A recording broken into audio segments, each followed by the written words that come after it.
I think one of the major unsolved problems in education is how do we proactively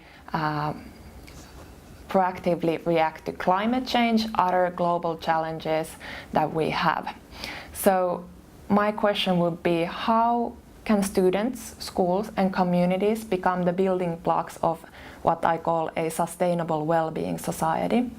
And this means the kind of society where everything we do would be within the planetary boundaries, and our first aim would be holistic well-being. And in this kind of society, economy, education system, learning, our governance structures would be enablers to live in a society where the first aim is holistic well-being.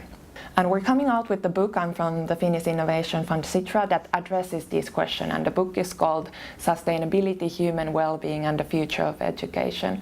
So we know that in schools there's been recycling weeks for several decades already, but the next step is really to put sustainability into the core strategy of schools.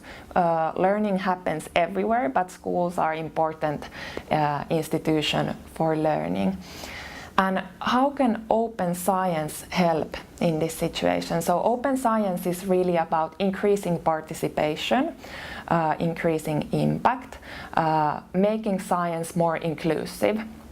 So I think there's a lot of possibilities in increasing the participation of people in science and making us feel like we can collectively be solvers of these grand challenges such as climate change, the erosion of biodiversity, and us entering into the era of Anthropocene.